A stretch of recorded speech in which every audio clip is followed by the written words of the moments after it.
네, 반갑습니다. 동방대학원 대학교 불교문외과의 백원기라고 합니다. 저도 오늘 이 자리에 와서 발표하게 된 대단히 영광스럽게 생각합니다. 제가 이 자리에 오게 된 것은 만해 선사를 좋아하고 또 헌무하기 때문에 그런 인연이 아닌가 생각이 됩니다. 저희 학교 근처에 신부장이라고 있습니다. 아까 말씀하셨는데 신부장에서 제가 동방대학원대학교 2007년도 오면서 2006년도에 와서 2007년도에 만해 한용운 선사를 드리는 신앙송회를 시작했습니다. 학생들 데리고 그것이 발달에 대해서 학교에서 축제로 송화되고 또 성북문화원과 조인이 돼서 성북문화원 성북구청과 합작하는 그런 어울림마당이 되기도 하고 하겠습니다. 오늘 제가 아침에 오면서 오늘까 유심에 대한 말씀을 많이 하셨는데 유심이 발간된 장소가 개동 45번지라고 그러셨죠. 제가 오늘도 갔는데 제가 가끔 들렸는데 오늘은 문이 닫혔더라고요. 원래 그 건물이 근대문화유산으로 지금 지정이 되었습니다만 한때는 다른 그 사람에게 넘어갈 뻔했는데 지금 그 주인이 그걸 인수해가지고 안에당 게스트하우스로 지금 운영을 하고 있습니다. 그래서 특별하게 만해 선사에 대한 그 정신을 제가 한번 느끼면서 오늘 이 자리에 오게 되었습니다.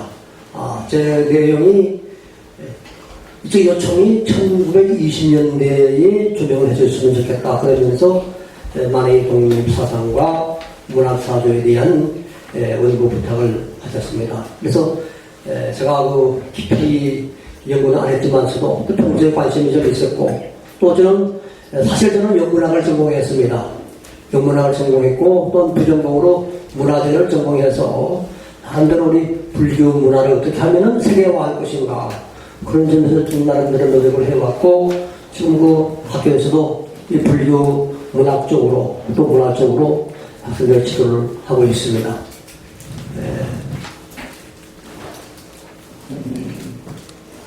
아까 앞에서 많은 좋은 말씀을 해주셨는데 만해의 독립사상의 기후는 무엇이냐 하는 것이 오늘의 정점이었고 저는 그것을 바로 자유와 평등의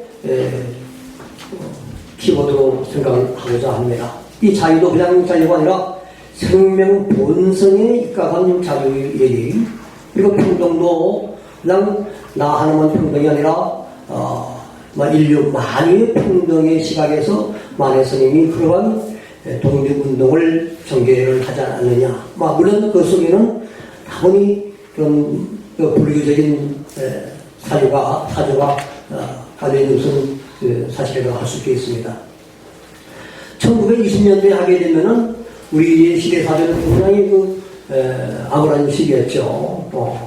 1919년에 3.1운동이 실패가 되고 그에 따라서 우리 민족은 그야말로 국권을 성실하고 또 갈 길을 잃은 그런 암울한 시대에 그야말로 만해 스님께서 님이라고 표현한 것은 어찌 보자면 중생이기도 하겠지만은 국가가 아닌가.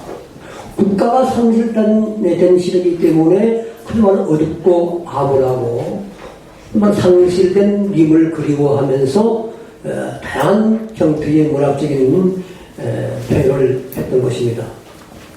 만해 스님께서 이러한 시적 뜨거운 열정이 어디서 솟았는가 하는 생각을 해볼 때에 저는 3년 동안 옥고를 치르면서 거기서 많은 사유를 하게 되면서 그런 민족에 대한 뜨거운 시원을 길어올리지 않나 그런 생각을 해보았습니다. 물론 만해 스님께서 그런 시적의 영향을 받은 부분으로 들 수 있는 것은 제가 잠깐 언급을 했습니다만은 인도의 시성이라는 타고로라는 사람이 있죠. 타고로가 사실 그 당시에 영국의 식민지 하에 있으면서 이제 벵골 얼어서 시를 많이 썼는데 타고로도 15명의 자식분 가운데 14번째 아들인데 그 가문이 상당히 시적 재능이 있었다 그래요. 그래서 영국에 유학을 했고 또 영국에 유학한 그런 바탕에서 영어에 대한 감각이 좀 뛰어났다고 합니다. 그래서 16살에 풀립이라는 시집도 내기도 하고 그리고 특이할 것은 타고르가 1913년도에 노벨 문학상을 받았다는 사실입니다. 동양인 최초로 노벨 문학상을 받고 특히 세계의 평화운동이라든지 개몽운동을 하기 위해서 여러 나라를 다닙니다.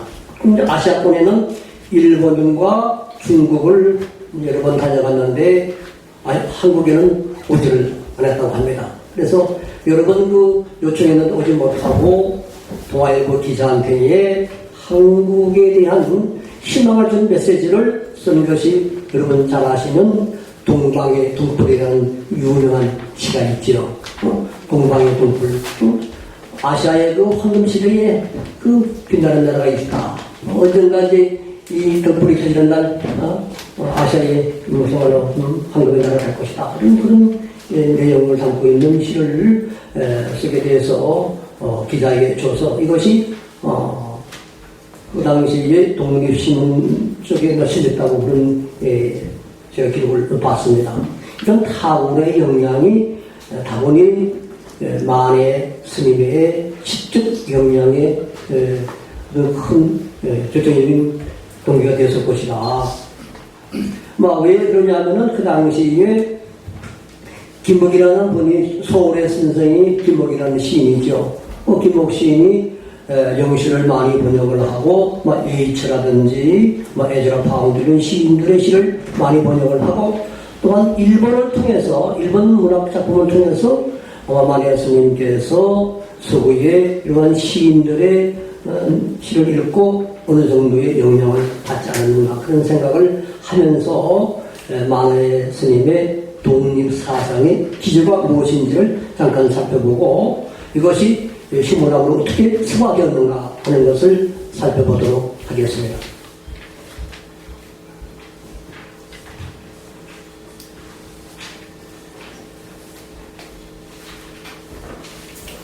그리고 만해 스님께서 사상적인 면에서 그 영향을 받았던 분으로서는 금봉사 말씀이 나왔습니다만 금봉사에서 연곡 스님이 중국의 유명한 양재초의 두 권의 텍스트를 건네줍니다. 그것이 바로 영환지략과 무슨 엄미실 문집인가요? 네, 엄미실 문집. 그 텍스트를 받아서 읽고 엄미실 문집을 통해서는 서양의 칸트라든지 이런 등등의 개몽사상에 영향을 받고 또 영환지략이라는 그런 텍스트를 통해서는 세계에 대한 넓음을 인식하는 중요한 계기가 됐다고 합니다. 이런 것이 개몽사상이라든지 또는 우리 독립운동의 어떤 새로운 인식을 하는 계기가 됐다고 볼 수가 있습니다. 이러한 두 텍스트의 영향과 물론 그 기조에는 불교 사상이라는 것이 깔려가 있는 것은 당연하다 할 수가 있겠습니다.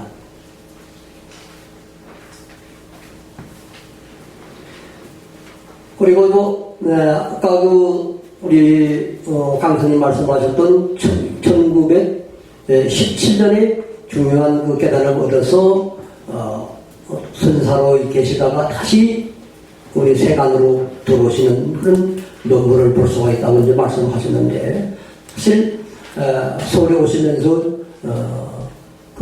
유심을 차리시고 유심을 차릴 때에 거쳐하도록 유심을 차리면서 그런 불교 사상 운동을 전파하고 그러다가 다시 백담서로 들어갔다가 1925년에 님의 침묵을 탈고를 하죠.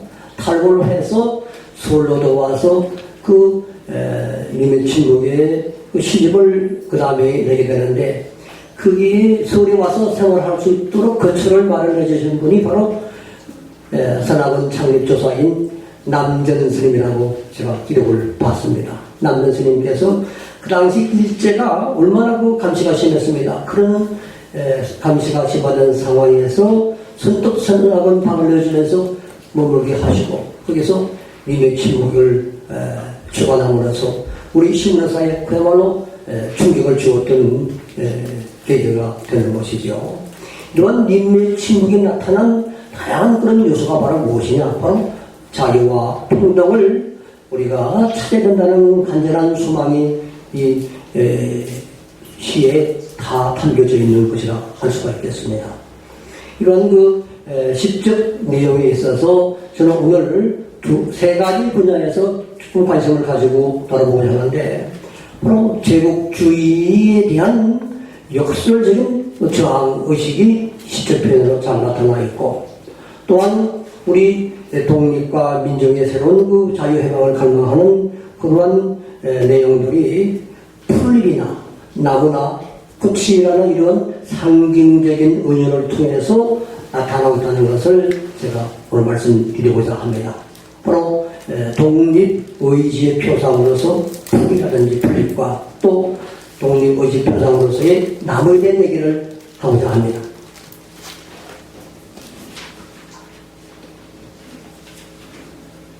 그러면서 우선 1920년대에 왜 이러한 우리 특히 이 시대는 시가 대단히 많이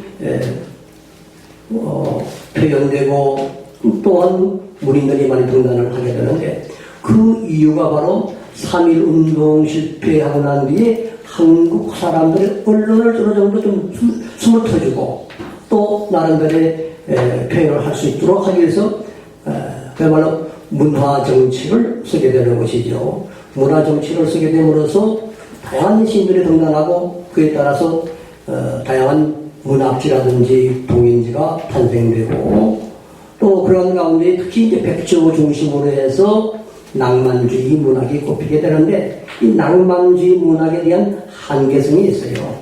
퇴폐적인 면도 있고 그런 것을 극복하고 순수한 우리말로 된 언어를 표현함으로써 어떤 우리의 정체성을 확립하자고 해서 국민문학이라는 것이 출현을 하게 됩니다. 바로 김소월이라든지 만해선생도 그 국민문학의 대열의 한 분이 아닌가 그런 생각이 듭니다. 특히 김소월의 초원 같은 것도 사랑하는 여인을 두고서 한국하게 사랑할 줄이게 하지만 그 이면 속에는 조국에 대한 그 독립의 희망이 담지되어 있다고 할 수가 있겠습니다.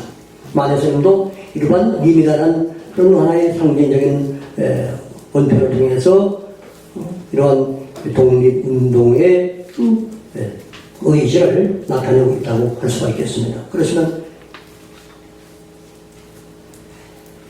86쪽의 내용을 한번 같이 읽어보도록 하겠습니다. 만해시에 나타난 독립사상. 우선 제가 세 가지 영역에서 먼저 제국주의에 대한 역설 저항을 제목을 해서 살펴보았습니다.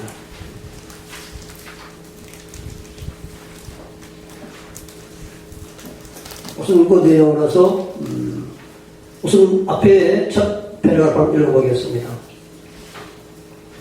3.1운동을 주도적으로 이끌고 감옥체험을 거친 만에게 있어서 님의 침묵의 출마는 우리 근대 시사에 충격적이었습니다. 이 시기뿐만 아니라 어쩌면 만의 문학이 배태되고 생산된 것은 감옥에서 보낸 철저한 고독의 시간과 선적 깊은 사유였다는 것으로 진단해 볼 수 있습니다. 젊은 시절 만주, 러시아, 일본 그리고 전국의 사찰을 떠들며 독립운동과 불교개혁을 온몸으로 실천했던 그가 감옥에서 모처럼 안정은 내가 생각할 수 있겠죠. 마음 또 육체적으로 좀 편해질 수 있는 시간을 가지고 있겠죠. 모처럼 안정을 찾게 되면서 그동안 보고 듣고 겪었던 일들이 뜨거운 시온으로 불타올랐을 거라고 저는 생각을 해보았습니다. 다시 말하면 3.1운동의 실패로 더욱 심해진 일제의 압제는 만일 하여금 조국과 민족에 대한 하염없는 사랑과 독립의 정신을 고취했을 것으로 여겨집니다. 그 다음부터 한번 읽어볼 필요가 있을 것 같아서 읽겠습니다. 그렇다면 만해가 3.1운동이라는 독립운동을 체험하고 이를 내면하여 탈식민지적 관점의 시적 태도를 가지게 된 동기는 무엇인가? 우선 그것을 인도의 시정 타골과의 관계에서 찾을 수 있겠습니다. 타골은 1913년 동양인 최초로 노벨 문학상을 수상했는데 그 수상작이 바로 기탄자리라고 많이 일반적으로 기탄자리로 알려져 있는데 또 이거 제가 참고한 부분은 기탄자리로 되어 있습니다. 그런데 만해의 타골 수행에는 그가 우리와 같은 식민국가의 신이라는 점, 식민국가의 신이라는 점, 그러면서도 1913년 노벨 문학상이라는 세계 문학의 대표성을 갖는 탈식민지적 신이라는 이중적인 의미망이 작용했을 것으로 생각을 해보았습니다. 그런데 주목할 것은 만해의 타골 수행은 단순한 모방이 아니라 이를 넘어서는 창조적인 극복의 새로운 가치를 모색하려는 비판적 인식이 내재되어 있다고 할 것입니다.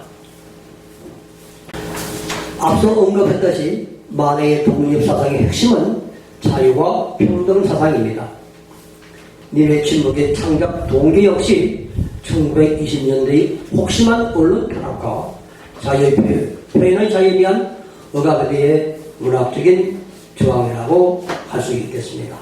즉 만해는 풍부한 시적 이미지로 언어와 상징 역사를 통하여 보다 높은 정신적 차원에서 문학적 저항을 시도한 것이라고 할 수가 있겠습니다. 다음은 유명한 님의 침묵인데 생략을 하고 다음 밑에 마지막 줄 보겠습니다. 이동훈 씨가 표면적으로 남녀 간의 애틋한 사랑의 고통이나 이별을 노래하는 것처럼 보이지만 그 심층에는 빼앗긴 나라와 민족을 되찾아내는 끈질긴 극복의 의지가 담기되어 있다고 할 것입니다. 한 몇째 줄 더 내려가세요. 근대에서 부재적으로 존재하는 의미란 상실한 것, 국가를 상실한 것, 결핍된 것, 지배당한 선 등의 언육이자 상징으로 작용함으로써 그 기회의 지평이 연인해서 근대의 타자 및 피식민주의 체계로 확장이 되고 있습니다. 여기에 만해의 전체주의 식민 현실에 대항하는 역설적인 태도이자 간 부정의식을 동반한 일탈이 있습니다. 따라서 1920년대의 만해의 님을 주제한 사랑의 시는 전체주의에 대한 수정치라는 시사적이자 역사적인 의미를 지닌다고 할 것입니다. 다음에 시가 유명한 시인데 복종이라는 겁니다. 복종은 우리가 억압적으로 복종하는 것과 정말로 내가 순수한 자발적인 마음에서 복종하는 걸 할 수 있겠지요. 여기서도 만해는 정말로 진정으로 복종하고 싶은 독립된 조국에 대한 열망과 이를 가로막는 식민주의에 대한 저항을 동시에 이 시에서 담아내고 있습니다. 그래서 이것은 복종적 자유냐 자유적 복종이냐 이런 그 양가성의 의미가 또 담겨져 있다고 할 수 있습니다. 이러한 것은 만해가 취하는 하나의 역설의 시적 비전이라고 할 수가 있겠습니다.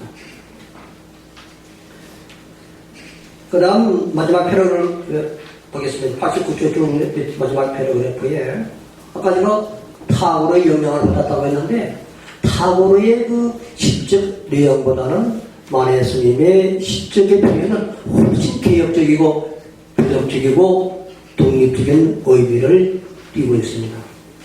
그래서 타고르의 시를 읽고라는 얘기인데 타고르의 가든리스토라는 얘기는 정원사라는 뜻입니다. 정원사.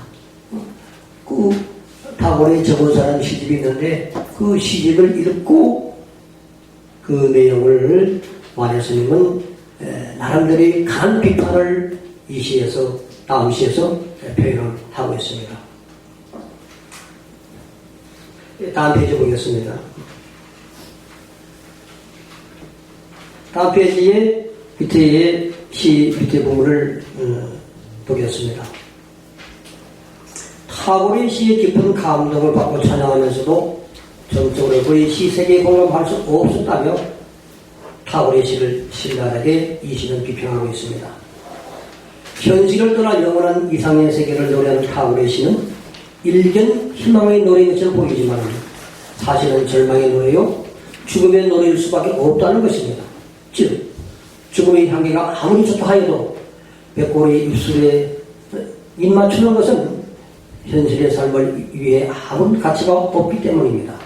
그래서 만에는 무대 위에 피우던 깃발을 세우라고 말하며 타고의 시를 신랄하게 비평하고 있는 것입니다. 이러한 비평은 고통스러운 현실의 역사를 회피하지 말고 그 안에서 참된 가치의 실현을 위해 적극적인 투쟁을 하라는 것이라고 할 수 있습니다. 그럼 다음 쪽에 가서 아까 말씀드린 대로 그 말에서는 독립의제 표상으로서 꽃의 이미지가 어떻게 나타나고 있느냐. 일반적으로 우리가 꽃이라고 한다면 사랑하는 여인 사이에 에로틱한 어떤 증표로서 될 수는 있겠으나 물론 그런 의미도 담고 있고 여기에서는 보다 그 에로틱한 꽃의 이미지를 혁명적이고 정치적인 그런 이미지로 변형시켜가지고 스님의 독립의지를 선명하게 드러내고 있습니다.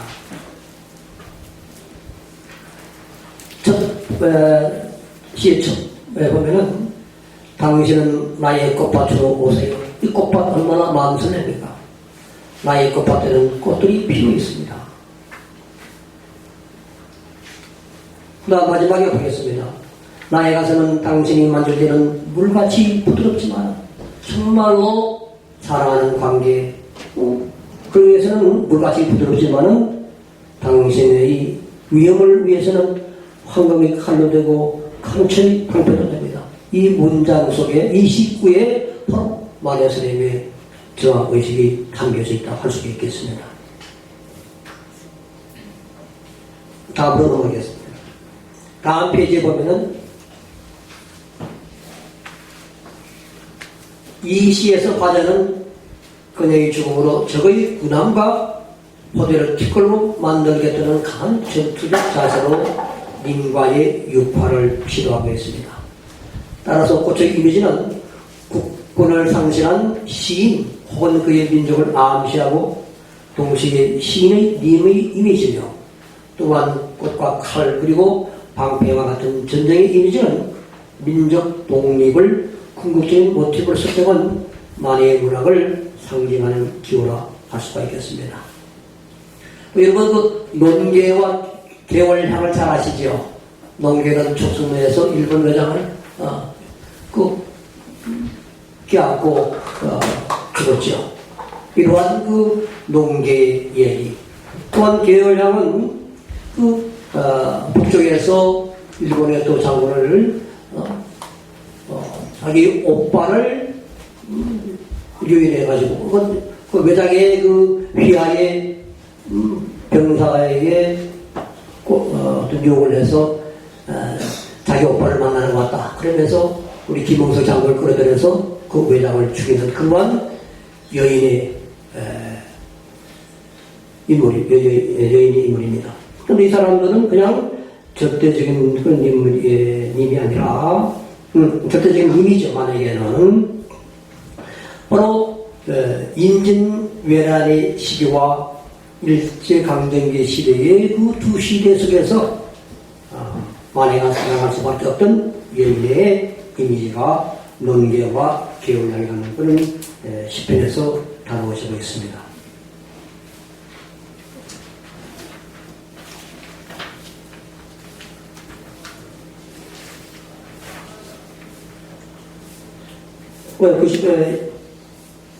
논계의 애인이요. 제일 마지막 줄 읽어보겠습니다. 의로운 기생인 논계를 임으로 설정하여 그녀의 높은 애국심과 순국 행위를 찬양함으로써 민족 혼과 조국의 부활로 일제강점기의 시대적 모순을 극복하고 잃어버린 조국과 역사를 언젠가는 새롭게 찾아오리라는 많이 그런 신념이 이 시에 담겨져 있다 할 수 있겠습니다. 그 다음 쭉 내려서 겨울하니요 그 위에 시편을 보겠습니다. 나라를 구하는 싸움에 목숨을 바친 의기로 남쪽에 농기가 있었다면 북쪽에는 겨울향이 있었다 할 수 있습니다. 이 시의 제일 마지막 19를 한번 읽어보겠습니다. 나는 황금이 서반에 아침볕을 바치고 매화가지에 새봄을 걸어서 매화가지 꽃이죠. 그리 잠드는 곁에 가만히 놓아드리겠습니다. 자 그러면 속하면 하룻밤 드리면 한겨울 사랑하는 겨울향이요.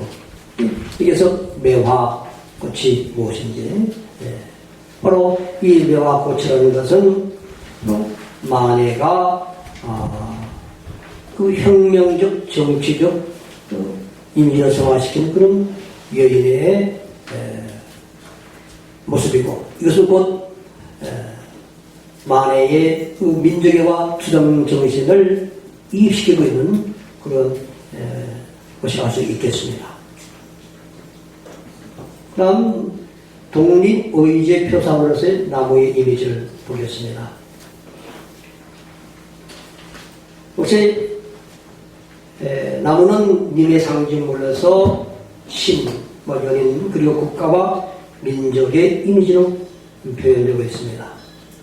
그 다음 그 유심지의 첫 그 서시에 보면은 정말로 만해 스님이 어떠한 생각을 가지고 독립운동을 하려는가 하는 내용이 잘 담겨져 있습니다. 그 유심의 창간에 실린 시편을 보면은 배를 띄우는 흐름은 이제 배를 띄웁니다. 바로 수군의 이미지로 나타나고 있죠. 그 근원이 멀다. 그러기 멀다는 것은 독립의 그 상황이 좀 어렵다는 것을 얘기할 수 있습니다. 송이 큰 나무꽃은 송이 큰 꽃나무는 뿌리가 깊다. 송이 큰 꽃나무 이것은 간 국가의 힘을 상징하는 그런 의미라고 할 수 있겠습니다. 오늘 마지막 시행에 한 송이 두 송이 피는 매화 한 송이 두 송이 피는 매화 이 매화라는 것은 여기서는 자유를 희도한 것이었구나 또는 독립의 성취를 맞은 우리 민중들이 아닌가 그런 생각을 해보았습니다.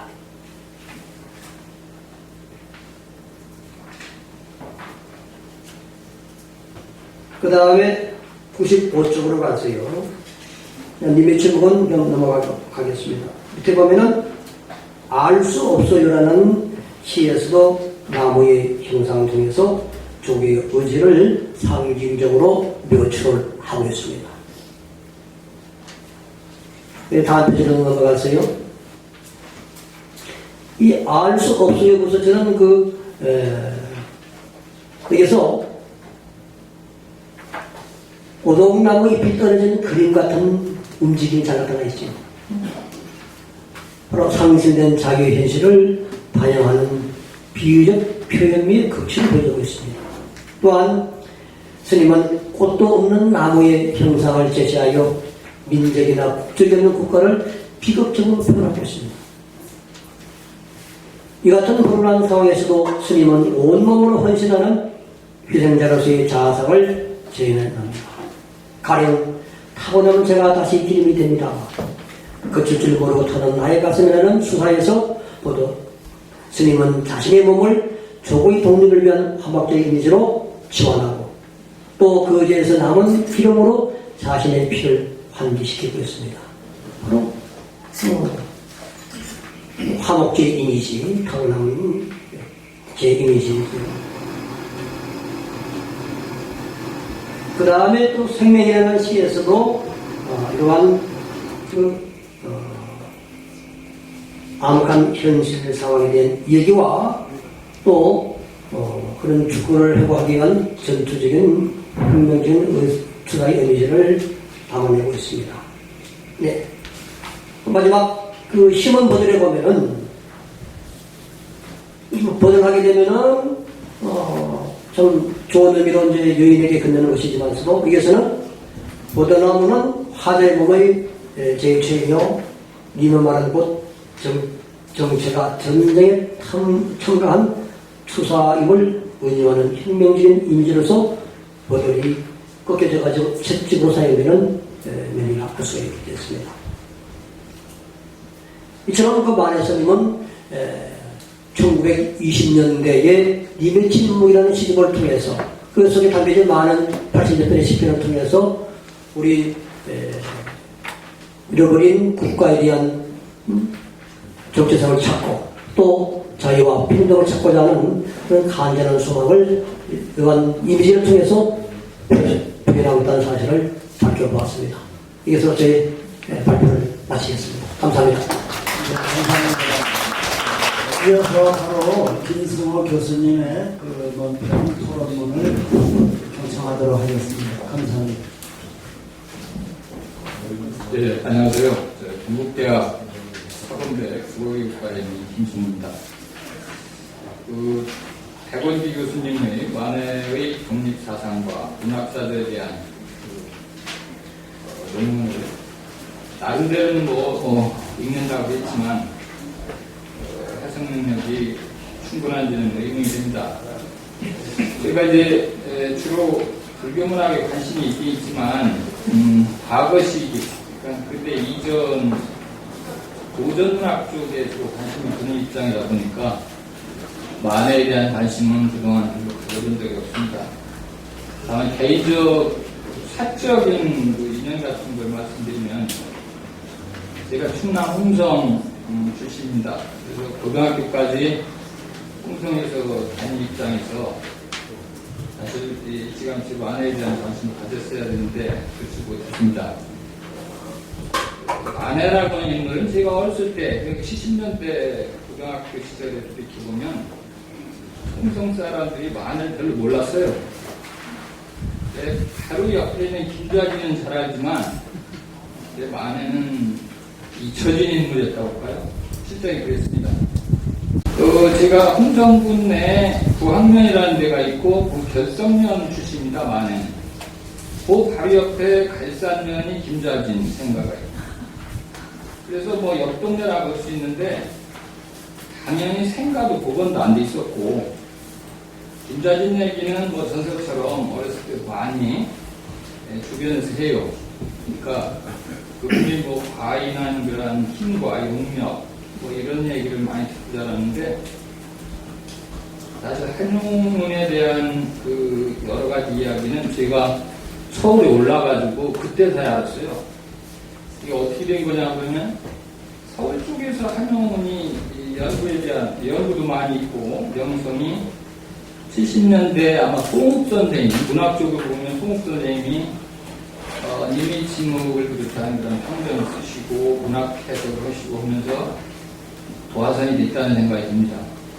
그러다가 이제 교과서에도 이제 님의 침묵이 올라오고 전국적으로 한용운을 모르면 안 되겠다.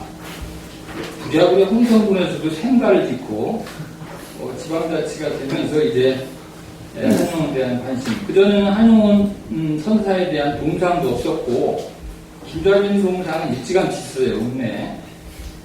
그래서 차별을 많이 당했죠. 그래서 근래 지금 이 팜플렛을 보면 여기 홍성문화원이라고 들어있는데 이제서 이제 문화원에서도 한용운 선생님에 대한 그런 어떤 정신을 기린 사격들을 많이 하고 있죠. 그래서 이제 제가 말씀드리고자 하는 거는 본격적인 한용운 선생님에 대한 연구가 못돼 있는 사람으로서 다만 이제 지금부터라도 이분에 대해서 좀 관심을 가져야겠다. 근데 알고 보면 문학을 비롯해서 사회학 쪽, 근대사 쪽에서 연구가 많이 돼서 사실 지금 들어가서 한용운 연구에 대해서 깊이 있는 거 하기는 참 어려운 건 사람이다. 그래서 이제 그런 걸 감안하시고 제 식견이 이 정도다. 지금 이제 여기 논의문 작성도 그런 한계를 무너질 거라 생각합니다. 그렇지만 이제 지휘자의 소임을 면피할 수 없어서 몇 가지 정리해봤습니다. 103페이지 읽는 걸로 하겠습니다. 하단. 그런데 지식인들이 대체로 그랬던 것처럼 만에도 시대의 변화를 앞서 간파하고 문명에서 벗어나지 못하는 사람들을 각성시키고 인도하는 것을 자신의 소명으로 삼았던 순례이긴 하지만 보사정신을 바탕에 두고 개인 수행보다 대중 앞에 나선 실천하는 지식인으로의 삶을 자체해 나갔던 인물로 저한테는 비춰집니다. 그리고 시대적 상황, 개인적 기질, 전통적 사상과 서구 철학에 대한 그런 식견 등이 그를 선방에 머물기보다는 독립운동가의 길을 걷게 만들지 않았던가 그런 생각이 듭니다. 이 과정에서 이 만해가 공력을 들인 것이 이 계몽 담론의 생산입니다. 물론 이제 대부분은 이제 불교 사회 핵심주의자로의 입장을 분명히 하고 있지만 그 불교 밖의 여러 가지 사안에도 관심이 많았습니다. 그래서 이미 발표도 하셨지만 조선 독립에서 민족문화의 설계, 조선 불교의 신문, 조선 불교의 진로, 수많은 이 잡론을 비롯한 여러 논설적인 글들을 많이 남겼습니다. 이들 담론의 지닌 특징은 직선적이고 선동적 요소마다 갖추고 있어 읽는 사람한테 어떤 이해에 대한 혼란도 주지 않는다는 점입니다. 자유, 평등, 자강, 독립의식 등을 구체하는 방편으로 만해 선사하는 계몽 산문을 택한 것으로 보입니다. 문제는 그 같은 담론 외에도 만해는 그 시작에도 큰 관심을 보였다는 것인데 대중의 계몽이나 또는 각성을 상당히 중시한 인물로 보인다면 왜 시를 택했는가? 이 점은 저로서는 잘 이해가 안 됩니다. 우문인지는 모르나 이 대목에서 지리자는 왜 만해가 끝으로 시작에 골몰 했는지 묻고 싶습니다. 시는 어떻게 말하든 간에 감정 이유를 앞세우기 마련이고 가능하면 조설적이고 계몽적 요소를 기피하는가 하면 은유와 비유를 중시함으로써 이해와 설득 여지가 약해진다는 특징이 있습니다. 따라서 생각자적인 목소리를 높이고 대중 앞에 나서기를 꺼리지 않았던 만해가 시를 쓰는데 그처럼 공력을 들인 까닭이 선뜻 이해가 되지 않는데 이 점을 어떻게 보아야 할지 발표하신 백 교수님의 고견을 듣고 싶습니다.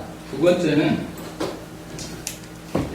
만해가 이 독립사상을 갖추게 된 요인으로 본고에서는 시대적 환경 외에 양계추라든지 칸트, 베이컨 등 서양의 근대사상과 만해가 접하는 데 원인을 찾고 있습니다. 그러나 그보다 더 본질적이고 직접적인 영향을 끼친 것은 역시 불교의 평등주의라 하지 않을까 그런 생각이 듭니다.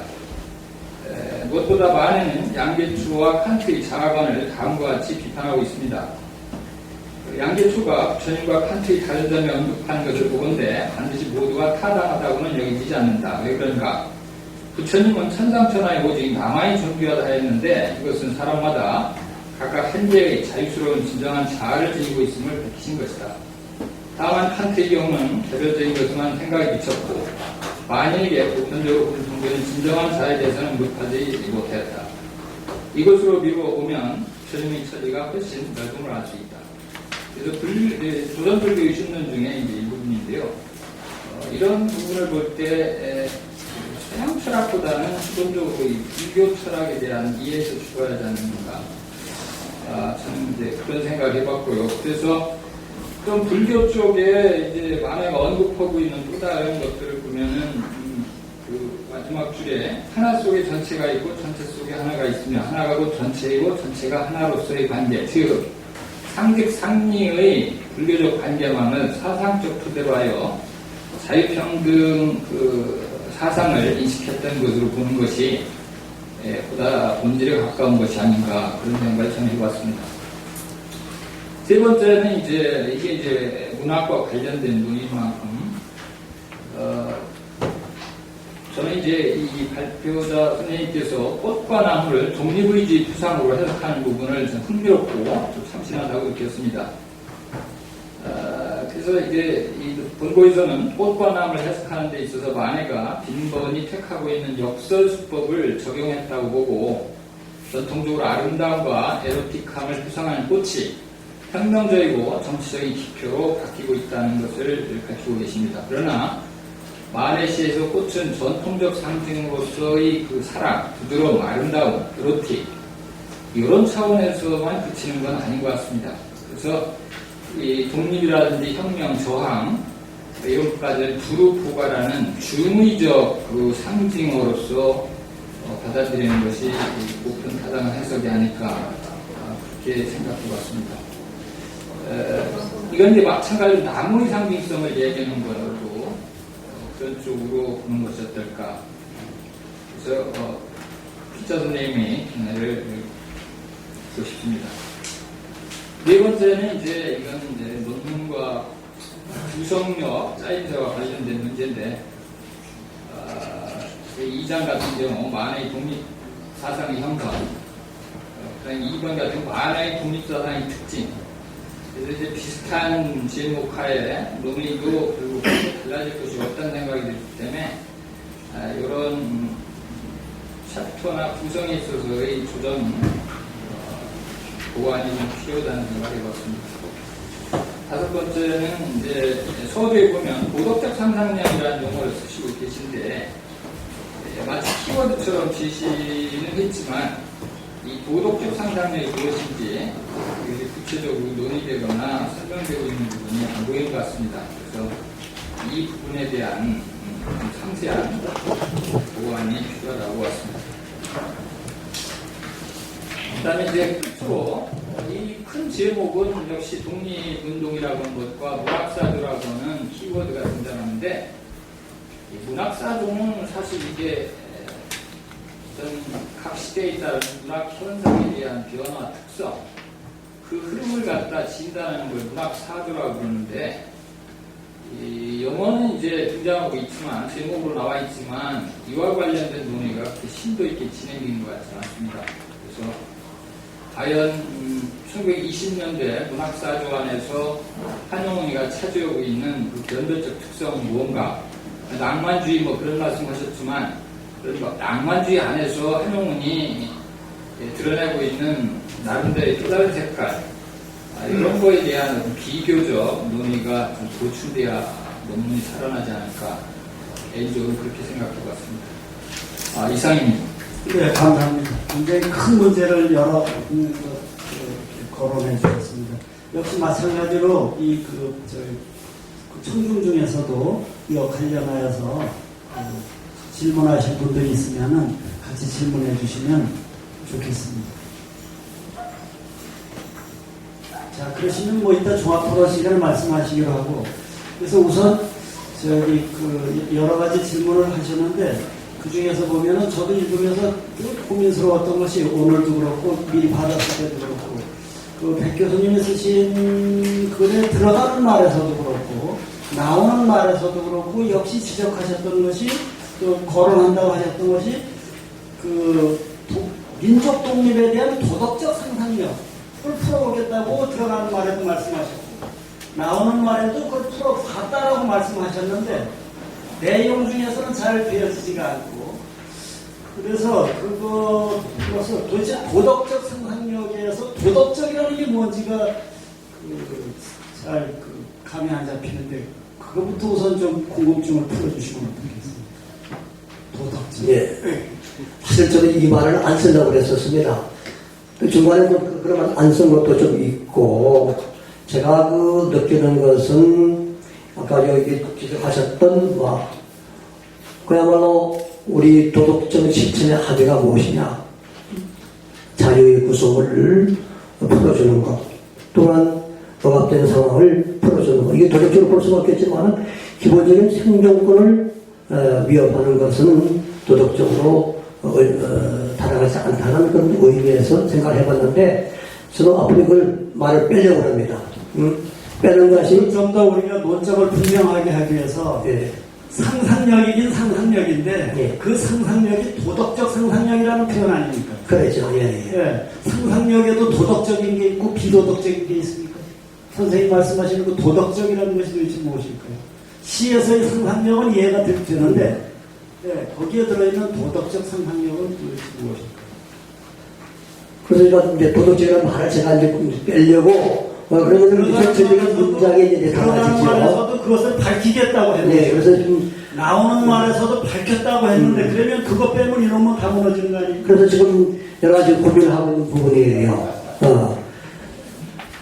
그래서 도덕적 상상이라는 것은 우리 윤리 행동에 벗어나는 기본적인 인간 윤리 도덕에 벗어나는 그런 의미로 생각을 해보았는데 이 문제를 좀 심도 있게 고려해서 다시 논문 정리할 때는 앞뒤 맥락을 수정 보완해서 완결성을 높이도록 그렇게 할 생각입니다. 그러면은 우선 그 6가지 질문을 해주셨는데 답변을 드리도록 하겠습니다. 우선 이거 개몽적인 목적을 위해서 한다고 한다면은 시를 택한 것은 적절하지 않다고 말씀을 해주셨는데 우선 여기서 이제 요구하신 부분이 1920년대의 문학적인 사조를 언급하다 보니까 산문 쪽에서는 터치를 하지 아니하고 시적에 포커스를 맞출 수밖에 없었습니다. 그러다 보니까 님의 침묵의 시편을 중심으로 제가 다뤄봤고요. 사실 개몽적인 운동의 작품은 소설적이 더 강합니다. 허풍이라든지 또는 그 방해라든지 죽음이라든지 이런 쪽에 보면은 그 당시에 개몽사상 또는 사회계획적 내용과 여성 해방운동, 민족운동들이 많이 담겨져 있습니다. 그래서 1920년대에 관심을 두다 보니까 그 산문에 대한 또는 소설에 대한 부분은 배제가 되었던 것입니다. 그리고 두 번째 질문에서 마대 스님께서 그 사상에 영향을 받은 것은 양교초의 두 가지 테스트이고 또 반면에 제가 또 불교적인 그런 그 사상이 다분히 담재되어 있다고 이제 말씀을 드렸습니다. 그런 부분이 좀 인식이 안 되신 것 같은데 그런 부분은 제가 또 위협하다면은 또 보완을 하도록 하겠고요.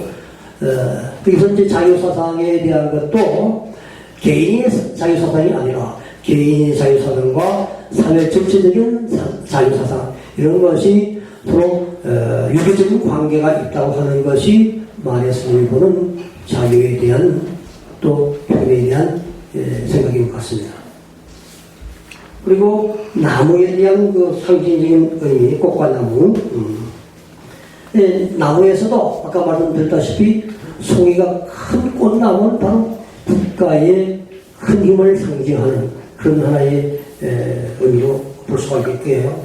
또한 님의 침묵 속에서도 단풍나무 숲을 갖다 하는 단풍나무 숲이라는 것은 어찌 보면 단풍나무 숲 같지만서도 우리가 편히 쉴 수 있는 해방되는 공간의 조국 이것이 단풍나무 숲으로 표현된다면 거기에 가는 구도의 길 이것은 또 혁명적인 주사 이미지가 담재되어 있지 않나 그런 생각을 또 해보고요.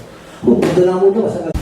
제가 홍성군 내 부학면이라는 데가 있고 결성면 출신입니다. 만에 그 바로 옆에 갈산면이 김자진 생각해요. 그래서 뭐 옆 동네라고 할 수 있는데 당연히 생가도 복원도 안 돼 있었고 김자진 얘기는 뭐 전설처럼 어렸을 때 많이 주변에서 해요. 그러니까 그분이 뭐 과인한 그런 힘과 용력 뭐 이런 얘기를 많이 듣고 자랐는데 사실 한용운에 대한 그 여러 가지 이야기는 제가 서울에 올라가지고 그때서야 알았어요. 이게 어떻게 된 거냐 그러면 서울 쪽에서 한용운이 연구에 대한 연구도 많이 있고 명성이 70년대 아마 송욱 선생님 문학적으로 보면 송욱 선생님이 님의 침묵을 비롯한 그런 평전을 쓰시고 문학 해석을 하시고 하면서 도화선이 됐다는 생각이 듭니다. 그러다가 이제 교과서에도 이제 님의 침묵이 올라오고 전국적으로 한용운을 모르면 안 되겠다.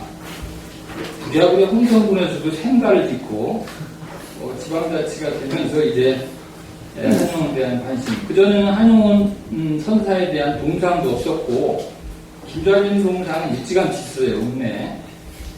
그래서 차별을 많이 당했죠. 그래서 근래 지금 이 팜플렛을 보면 여기 홍서문화원이라고 들어있는데, 이제서 이제 문화원에서도 한용운 선생님에 대한 그런 어떤 정신을 기린 사격들을 많이 하고 있죠.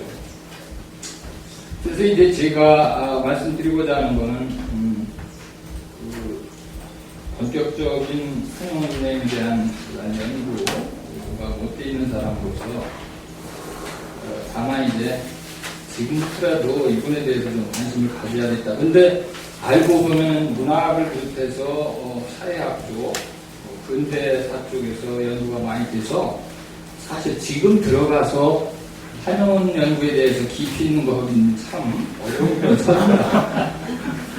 그래서 이제 그런 걸 감안하시고 제 식견이 이 정도다. 지금 이제 여기 논의문 작성도 그런 한계를 논의할 거라 생각됩니다. 그렇지만 이제 지휘자의 소임을 면피할 수 없어서 몇 가지 정리해봤습니다. 103페이지 읽는 걸로 하겠습니다. 하단. 그런데 지식인들이 대체로 그랬던 것처럼 만에도 시대의 변화를 앞서 간파하고 문명에서 벗어나지 못하는 사람들을 각성시키고 인도하는 것을 자신의 소명으로 삼았던 순례이긴 하지만 보사정신을 바탕에 두고 개인 수행보다 대중 앞에 나선 실천하는 지식인으로의 삶을 자취해 나갔던 인물로 저한테는 비춰집니다. 그리고 시대적 상황, 개인적 기질, 전통적 사상과 서구 철학에 대한 그런 식견 등이 그를 선방에 머물기보다는 독립운동가의 길을 걷게 만들지 않았던가 그런 생각이 듭니다. 이 과정에서 이 만해가 공력을 들인 것이 이 계몽 담론의 생산입니다. 물론 이제 대부분은 이제 불교 사회 혁신주의자로의 입장을 분명히 하고 있지만 그 불교 밖의 여러 가지 사안에도 관심이 많았습니다. 그래서 이미 발표도 하셨지만 조선 독립에서 민족문화의 설계, 조선 불교의 신문, 조선 불교의 진로, 수많은 이 잡론을 비롯한 여러 논설적인 글들을 많이 남겼습니다. 이들 담론이 지닌 특징은 직선적이고 선동적 요소마다 갖추고 있어 읽는 사람한테 어떤 이해에 대한 혼란도 주지 않는다는 점입니다. 자유, 평등, 자강, 독립의식 등을 구체하는 방편으로 만해 선사하는 계몽 산문을 택한 것으로 보입니다.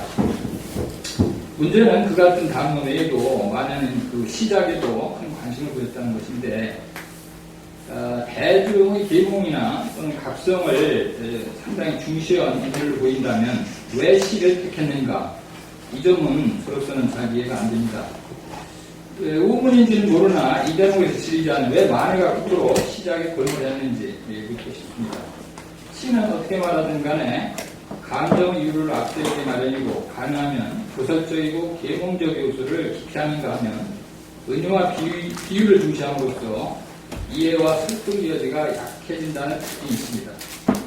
따라서 생각자적인 목소리를 높이고 대중 앞에 나서기를 꺼리지 않았던 만해가 시를 쓰는데 그처럼 공력을 들인 까닭이 선뜻 이해가 되지 않는데 이 점을 어떻게 봐야 할지 발표하신 백 교수님의 고견을 듣고 싶습니다. 두 번째는 만해가 이 독립사상을 갖추게 된 요인으로 본고에서는 시대적 환경 외에 양계초라든지 칸트, 베이컨 등 서양의 근대사상과 만해가 접하는 데 원인을 찾고 있습니다. 그러나 그보다 더 본질적이고 직접적인 영향을 끼친 것은 역시 불교의 평등주의라 하지 않을까 그런 생각이 듭니다. 무엇보다 만해는 양계추와 칸트의 자아관을 다음과 같이 비판하고 있습니다. 양계추가 부처님과 칸트의 다른 점을 언급하는 것을 보건대 반드시 모두가 타당하다고는 여기지 않는다. 왜 그런가? 부처님은 천상천하에 오직 나만이 존귀하다 했는데 이것은 사람마다 각각 현재의 자유스러운 진정한 자아를 지니고 있음을 밝히신 것이다.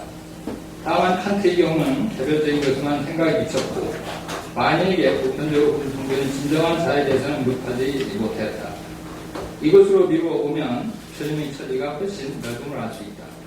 그래서 조선 불교 60론 중에 이제 일부분인데요. 이런 부분을 볼 때 서양 철학보다는 기본적으로 이 불교 철학에 대한 이해에서 출발하지 않는가.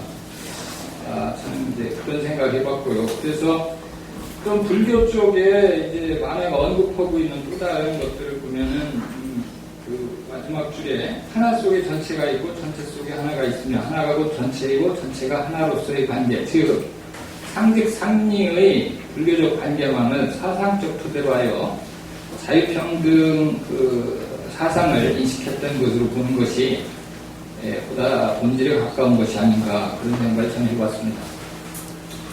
세 번째는 이게 이제 문학과 관련된 논의인 만큼 저는 이제 이 발표자 선생님께서 꽃과 나무를 독립의지 표상으로 해석하는 부분을 좀 흥미롭고 좀 참신하다고 느꼈습니다.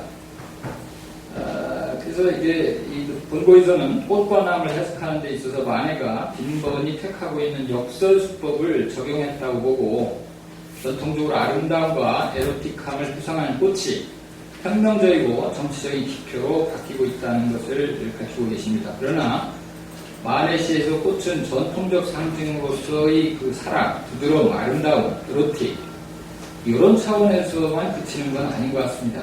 그래서 이 독립이라든지 혁명, 저항 이런 것까지는 두루 포괄하는 중의적 그 상징으로서 받아들이는 것이 보편 타당한 해석이 아닐까 그렇게 생각해봤습니다.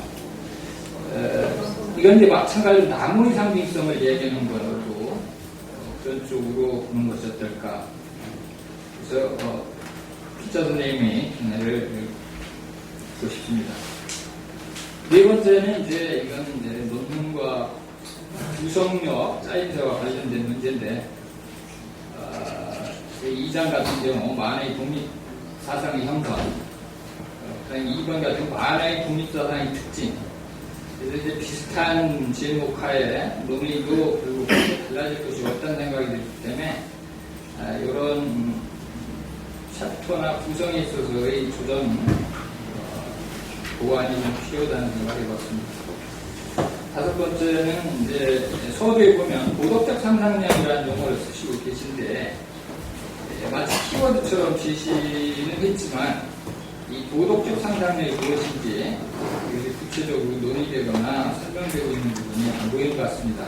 그래서 이 부분에 대한 상세한 보완이 필요하다고 봤습니다. 그 다음에 이제 끝으로 이 큰 제목은 역시 독립운동이라고 하는 것과 문학사조라고 하는 키워드가 등장하는데 이 문학사조는 사실 이게 어떤 각 시대에 따른 문학 현상에 대한 변화 특성 그 흐름을 갖다 진단하는 걸 문학사조라고 그러는데 이 영어는 이제 등장하고 있지만 제목으로 나와 있지만 이와 관련된 논의가 그렇게 심도 있게 진행된 것 같지 않습니다. 그래서 과연 1920년대 문학사조 안에서 한영훈이가 차지하고 있는 그 변별적 특성은 무언가 낭만주의 뭐 그런 말씀하셨지만 낭만주의 안에서 한영훈이 드러내고 있는 나름대로의 또 다른 색깔 이런 거에 대한 비교적 논의가 좀 도출돼야 논문이 살아나지 않을까 개인적으로 그렇게 생각해봤습니다. 이상입니다. 네, 감사합니다. 굉장히 큰 문제를 거론해 주셨습니다. 역시 마찬가지로 청중 중에서도 이와 관련하여서 질문하실 분들이 있으면은 같이 질문해 주시면 좋겠습니다. 자, 그러시면 뭐 이따 종합 토론 시간을 말씀하시기로 하고, 그래서 우선 여러 가지 질문을 하셨는데 그 중에서 보면은 저도 읽으면서 고민스러웠던 것이 오늘도 그렇고 미리 받았을 때도 그렇고 그 백 교수님이 쓰신 글에 들어가는 말에서도 그렇고 나오는 말에서도 그렇고 역시 지적하셨던 것이 또 거론한다고 하셨던 것이 민족 독립에 대한 도덕적 상상력을 풀어보겠다고 들어가는 말에도 말씀하셨고 나오는 말에도 그걸 풀어봤다라고 말씀하셨는데 내용 중에서는 잘 되어지지가 않고 그래서 그것을 도대체 도덕적 상상력에서 도덕적이라는 게 뭔지가 잘 감이 안 잡히는데 그거부터 우선 좀 궁금증을 풀어주시면 어떻겠습니까? 도덕적. 예. 사실 저는 이 말을 안 쓰려고 그랬었습니다. 그 중간에 좀 그러면 안 쓴 것도 좀 있고, 제가 느끼는 것은 아까 여기 지적하셨던 그야말로 우리 도덕적 실천의 합의가 무엇이냐, 자유의 구속을 풀어주는 것, 또한 억압된 상황을 풀어주는 것. 이게 도덕적으로 볼 수는 없겠지만 기본적인 생존권을 위협하는 것은 도덕적으로 타당하지 않다는 그런 의미에서 생각을 해봤는데, 저도 앞으로 이걸 말을 빼려고 합니다. 빼는 것이 좀 더 우리가 논점을 분명하게 하기 위해서 예. 상상력이긴 상상력인데 예. 그 상상력이 도덕적 상상력이라는 표현 아닙니까? 그렇죠. 예. 예. 상상력에도 도덕적인 게 있고 비도덕적인 게 있습니까? 선생님 말씀하시는 그 도덕적이라는 것이 도대체 무엇일까요? 시에서의 상상력은 이해가 되는데 거기에 들어있는 도덕적 상상력은 도대체 무엇일까요? 그래서 제가 이제 도덕적이라는 말을 제가 이제 빼려고 그러면 전체적인 문장에 이제 들어가는 담아지죠. 말에서도 그것을 밝히겠다고 했는데 네, 그래서 좀 나오는 말에서도 밝혔다고 했는데 그러면 그것 빼면 이놈은 다 무너지는 거 아니에요? 그래서 지금 여러 가지 고민을 하고 있는 부분이에요. 그래서 도덕적 상상이라는 것은 우리 윤리 행동에 벗어나는 기본적인 인간 윤리 도덕에 벗어나는 그런 의미로 생각을 해보았는데, 이 문제를 좀 심도 있게 고려해서 다시 논문 정리할 때는 앞뒤 맥락을 수정 보완해서 완결성을 높이도록 그렇게 할 생각입니다. 그러면은 우선 이거 6가지 질문을 해주셨는데 답변을 드리도록 하겠습니다. 우선 이거 개몽적인 목적을 위해서 한다고 한다면은 시를 택한 것은 적절하지 않다고 말씀을 해주셨는데, 우선 여기서 이제 요구하신 부분이 1920년대의 문학적인 사조를 언급하다 보니까 산문 쪽에서는 터치를 하지 아니하고 시적에 포커스를 맞출 수밖에 없었습니다. 그러다 보니까 님의 침묵의 시편을 중심으로 제가 다뤄봤고요. 사실 개몽적인 운동의 작품은 소설적이 더 강합니다. 폭풍이라든지 또는 그 방해라든지 죽음이라든지 이런 쪽에 보면은 그 당시에 개몽사상 또는 사회계획적 내용과 여성 해방운동, 민족운동들이 많이 담겨져 있습니다. 그래서 1920년대에 관심을 두다 보니까 그 산문에 대한 또는 소설에 대한 부분은 배제가 되었던 것입니다.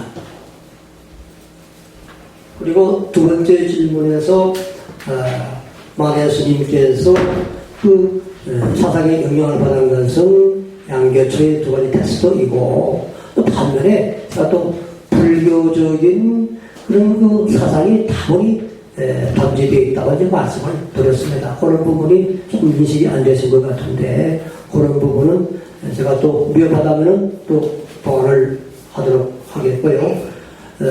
여기서 이제 자유사상에 대한 것도 개인의 자유사상이 아니라 개인의 자유사상과 사회 전체적인 자유사상, 이런 것이 서로 유기적인 관계가 있다고 하는 것이 만해 스님이 보는 자유에 대한 또 표현에 대한 생각인 것 같습니다. 그리고 나무에 대한 그 상징적인 의미, 꽃과 나무. 나무에서도 아까 말씀드렸다시피 송이가 큰 꽃나무는 바로 국가의 큰 힘을 상징하는 그런 하나의 의미로 볼 수가 있겠고요. 또한 님의 침묵 속에서도 단풍나무 숲을 갖다 하는 단풍나무 숲이라는 것은 어찌 보면 단풍나무 숲 같지만서도 우리가 편히 쉴 수 있는 해방되는 공간의 조국, 이것이 단풍나무 숲으로 표현된다면 거기에 가는 구도의 길, 이것은 또 혁명적인 주사 이미지가 담재되어 있지 않나 그런 생각을 또 해보고요. 포도나무도 마찬가지입니다. 포도나무도 말채찍을 만들어가지고 사용했을 때는 어떤 그 추가적인 정치적 의미로 사용할 수 있다고 말씀을 드리고 싶습니다. 그 짜임새의 문제에 있어서 사관에 100번 공감을 합니다. 그리고 중복된 부분은 제가 빼도록 할 것이고요. 그번에 도덕적 상상력 문제라는 것은 제가 좀 정리를 해서 문제를 해결하도록 하겠습니다. 그리고 6번에서 그 만해 스님의 문학이 20년대에 갖는 타문학과의 변별성 문제. 사실은 제가 그 언급을 했는데 분량이 좀 많다 보니까 좀 뺐습니다. 그리고 나름대로 좀 정리를 해서 보관토록 하겠습니다. 예, 감사합니다. 그래도 97쪽에 이거는 우리가 또 다시 이야기를 해야 될 것 같은데 97쪽에 나오는 말에서 보면 이상에서 1920년대를 중심으로 만해의 독립사상과 문학적 글쓰기 또 어떻게 유기적인 관계를 맺었는가 이게 선생님의 주된 관심이셨고 그렇다고 볼 수밖에 없는 것이 제목을 만해의 독립사상과 문학사조라고 다르셨거든요. 어쨌든 사조라는 부분에 대해서는 이제 좀 더 고민을 하신다라고 그러니까 그러면 결국은 만해의 독립사상과 그의 문학 또는 문학적 글쓰기 그러니까 어떻게 매칭이 되느냐는 거예요. 독립운동 하려면은 산문을 써서 조선불교 유신하자든가 여성 어떻게 하자든가 이래야지 니문 같습니다 이런 그 문문을 갖고 소위 말해서 만해의 독립사상을 피기 위한 도구 수단으로서의 문학적 장르가 옳았느냐 이게 여전히 문제가 되지 않을까요? 그것은 꼭히 만해 스님의 주견제 작품은 이제 산문적인 그런 요소가 있고 또한 여기에서는 그 주제의 요청의 부분이 바로 20년대의 문학과 독립사상의 어떤 연관성이기 때문에 문학적이다 보니까 소설 쪽에는 거기다 그 심장 시대를 해가지고 33년에서 44년 동안 심장 계신 그 시대에는 산문이 많이 발표됐습니다. 소설도 장편 또는 그 시기에 또 심장 산구라 해가지고 또 많은 시편이 발표되고 있습니다만 포커스가 20년대다 보니까 이런 시적 매체를 통해서 상징적인 언어로 저는 충분히 이러한 독립 사상의 의지를 표현하는 사무실이 있다고 저는 봅니다. 제가 좀 지금 말씀하신 거 왜 만해가 시인으로서 일찌감치 생각을 바꿨는가? 사실 이제 이 지사나 선비정신으로 하면 국가가 이제 휘둘리고 위기에서 있을 때 자기 발언권으로서 시 쓰는 건 이제 전통, 일과 전통 안에서도 있었던 거라면 이전부터. 맨 처음 항양 같은 경우에도 뭐 그런 걸 많이 썼고, 김태형이나 그 직후에 유인석이나 의병대장 이런 분들도 전부 다 한시를 통해 가지고 시대를 걱정하고 앞길을 갖다 안내해주고 그랬는데 그렇다면 그 댁에 들어가지고 이미 이제 한시 시대는 끝났고 서양에서는 낭만주의 시인이 여기서 언급하셨지만 타골 같은 시가 번역돼서 들어오는 판인데 이때 이제 현대 시 가지고 자기 나라 걱정을 하고 뭐 이런 생각은 가질 수 있다고 봐요. 근데 사실 이제 이 논문 안에서 앞쪽에서 어딘가에 독립사상이론과 시 얘기를 하고 있는 마당이니까 그렇다고 그러면 왜 독립지사로서 자처한 사람이 애매모호한 시어를 가지고 했겠는가 그거에 대한 뭐 나름대로 고민이 어느 부분에서는 좀 필요하다. 그래서 이제 1번 질문으로 제가 올렸던 건데 사실은 찾고자 한다면은 조금 논리적으로 해석은 가능할 거라고 생각합니다. 근데 선생님은 아까 이제 김소월의 초원 같은 것도 독립의지가 들어가 있다 이렇게 말씀하셨는데 그런 건 조금 너무 나가신 것 같다는 생각이 이게 낭만주의 시고 시인 본연으로서 자기 감정 위주로 나가는 시가 있을 수 있고 가령 이상화나 이육사나 이 만해 같은 경우에는 확실히 나라 걱정을 많이 한 것 같아요. 시를 통해 가지고 근데 그 시대 시인이라고 몽땅 다 나라 걱정만 하고 시를 땄다 그런 색깔로만 보는 건 조금 위험하지 않을까 갑자기 이제 떠오르는 생각이 이제 그런 거네요. 그래서 저는 선생님이 이 논문을 쓰실 때 좀 버거운 그 주제를 받으신 건 사실이라는 생각이 들어요. 이 독립사상과 문예사주라고 하는 걸 주최 측에서 제공했다고 그러면 이건 너무 지나치게 큰 카테고리를 주문한 거 아닌가. 그래서 윤기엽 박사님이 추천해 주신 걸 어떻게 그렇게. 자, 배우리 선생님 마지막 인사하시면서. 어쨌든 뭐 좋은 지적 감사합니다. 어떤 멘트를 잘 참고 삼아서 논문 완결성을 높이는 데에 보다 노력을 하겠습니다. 감사합니다. 두 분 선생님께 박수 감사합니다.